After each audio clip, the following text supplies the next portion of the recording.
bilang gue bakal ngebahas tentang masa probation kerja atau masa percobaan kerja, yang dimulai dari pengertian masa probation itu sendiri. Masa probation atau percobaan kerja adalah masa di mana seseorang itu atau seorang pekerja atau karyawan itu berjanji kepada perusahaan untuk dinilai kinerjanya atau dinilai masa periode kerjanya dari masa percobaan tersebut. Nah, itu pengertian dari probation. Nah, tujuan daripada probation itu sendiri adalah untuk menilai kinerja si pegawai ini atau pekerja ini. Itu pengertian dan tujuan daripada masa probation yang pertama yang kita harus ketahui. Nah, yang kedua, ada dasar hukumnya. Dasar hukumnya itu pasal 60 Undang-Undang Ketenagakerjaan 13 tahun 2003. Dan memang di pasal 60 ini belum diubah oleh Undang-Undang Cipta Kerja nomor 11 tahun 2020. Nah, jadi ketentuannya masih sama tuh. Nah, itulah dasar hukum masa probation atau masa percobaan kerja. Masa probation itu berbeda dengan PKWT dan PKWTT.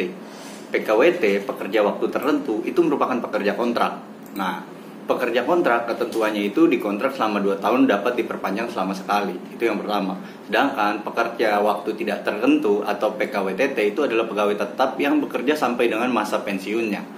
Nah, sedangkan masa probation ini hanya diperbolehkan selama 3 bulan. Tidak boleh lebih dari 3 bulan. Karena memang ketentuan di Undang-Undang 13 tahun 2003 mensyaratkan bahwa probation kerja itu jangka waktunya 3 bulan. Muncullah pertanyaan kedua.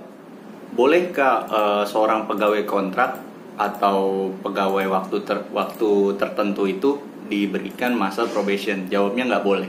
Karena kenapa? Masa probation hanya dapat digunakan untuk pekerja waktu tidak tertentu atau untuk calon pekerja tetap. Nah, kan dia dinilai dulu tuh kinerjanya bagus atau enggak.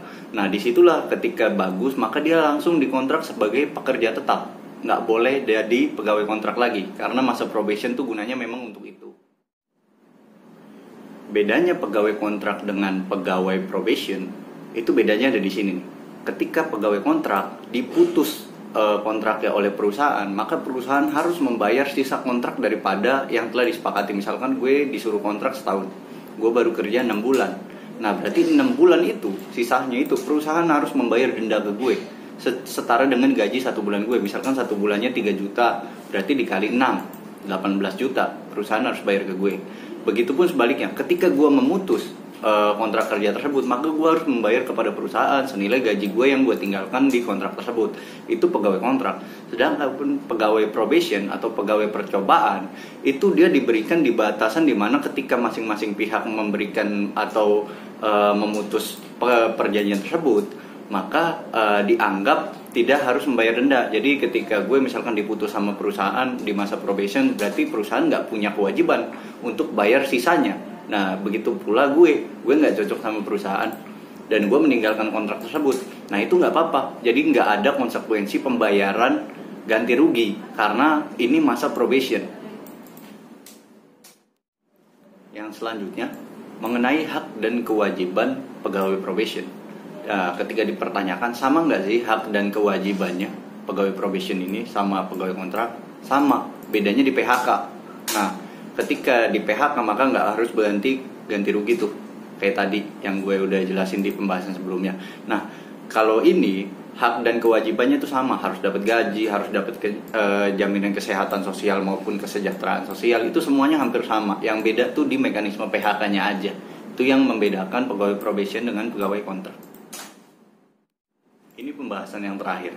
Ketika sampai di waktu 3 bulan masa percobaan kerja dan perusahaan tidak memperpanjang kontrak tersebut, lantas bagaimana? Maka kontrak tersebut dianggap berakhir. Jadi kalian tidak wajib dan memang nggak bakal datang lagi ke perusahaan tersebut karena kontraknya nggak diperpanjang ke pekerja tetap. Maka ketika ditanya ingin jadi pegawai kontrak atau pegawai probation, nah kalian harus berpikir skill kalian mampu nggak untuk jadi langsung pegawai tetap dengan syarat 3 bulan tersebut. Kalau memang dipikir-pikir nggak mampu, mending jadi pegawai kontrak dulu setahun atau 2 tahun. Tapi kalau dirasa mampu, lebih baik ambil probation 3 bulan, kemudian ketika mampu kan langsung tuh jadi pegawai tetap. Nah, karena hak dan kewajiban antara pegawai kontrak dengan pegawai tetap itu berbeda di hitung-hitungan masa pensiunnya tuh. Di pesangon PHK-nya itu beda soalnya. Karena semakin lama kita bekerja pada suatu perusahaan, maka semakin besar pesangon yang kita dapat. Contoh, kita sudah bekerja selama 5 tahun, maka pesangon yang kita dapat adalah 4 kali gaji daripada jadi 4 kali gaji itu kan 5, jadi ibarat itu hilang 1. Misalkan 10, berarti 9 kali gaji yang mesti kita dapat. Itulah hak dan kewajiban antara pegawai kontrak, pegawai tetap, sama pegawai probation yang bisa gue sampaikan di hari ini. Sekian untuk pembahasan gue kali ini. Kurang lebihnya mohon maaf. Sampai juga di pembahasan selanjutnya.